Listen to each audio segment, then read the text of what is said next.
আমাৰ বৃহত্তৰ নতুন দিল্লীত থকা টাই আহোম ছাত্ৰ ছাত্ৰীসকলৰ এটা সংস্থা টাই আহোম ষ্টুডেণ্টছ অৰ্গেনাইজেশ্যন দিল্লী টাছড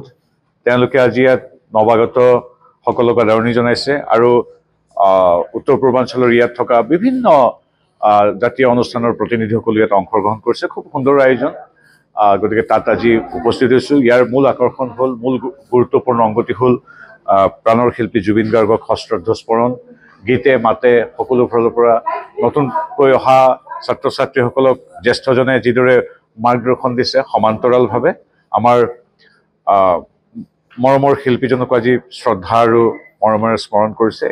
এটা আৱেগিক সুন্দৰ মুহূৰ্ত এনেধৰণেই জুবিন গাৰ্গ আচলতে প্ৰতিটো প্ৰান্তত আহিবলগীয়া যুগ যুগলৈ চিৰঞ্জীৱ হৈ থাকিব আৰু আমি ইয়াত উপস্থিত হ'বলৈ পাই উঠি অহা প্ৰজন্মৰ ল'ৰা ছোৱালীবিলাকৰ লগত একেলগে থিয় হ'বলৈ পাই নিজেও খুব সুখী অনুভৱ কৰিছোঁ আমাৰ organisation Tai Ahom students organisation Delhi আমাৰ প্ৰতিষ্ঠা হৈছিল জানুৱাৰী 2025 চনতে আমাৰ ফাৰ্ষ্ট প্ৰতিষ্ঠা হৈছিল আৰু তাৰে এয়া আচলতে প্ৰথম আমাৰ কালচাৰেল ইভেণ্ট বা ফ্ৰেছাৰ্ছ যিখন আমি অনুষ্ঠিত কৰিছোঁ খুবেই ভাল লাগিছে ক'বলৈ গ'লে আমি সকলো ষ্টুডেণ্টছখিনিয়ে মিলিয়ে সকলোৰে সঁহাৰি লৈ বা বহুতৰ ছাপোৰ্ট আছে এই ক্ষেত্ৰত বহুত ছাপোৰ্ট পাই মেলি এইখিনি কৰিবলৈ আচলতে সামৰ্থ্য গোটাব পাৰিছোঁ ইয়াত আমি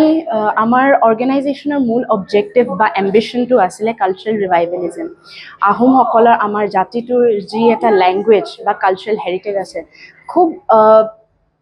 it has a very rich historical past আৰু সেইখিনি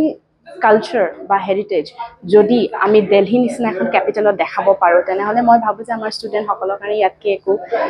ভাল কথা হ'বই নোৱাৰে চ' সেই প্ৰচেষ্টাৰে এই অৰ্গেনাইজেশ্যনটো খোলা হৈছিলে আৰু তাৰে প্ৰথম প্ৰচেষ্টা কালচাৰেল মিট ফ্ৰেছাৰ্ছ যাতে আমি যিখিনি নতুন নৱাগত ল'ৰা ছোৱালী তেখেতসকলক আমি যাতে ৰিপ্ৰেজেণ্ট কৰিব পাৰোঁ তেখেতসকলৰ মাজত যাতে আমি এই কালচাৰটো বিতৰণ কৰিব পাৰোঁ মানে ইন এ ৱে শ্বেয়াৰ কৰিব পাৰোঁ তেখেতসকলকো যাতে আমি ইনস্পায়াৰ কৰিব পাৰোঁ মটিভেট কৰিব পাৰোঁ চ' সেই প্ৰচেষ্টাৰে আজি এই কালচাৰেল ইভেণ্ট আমি অৰ্গেনাইজ কৰিলোঁ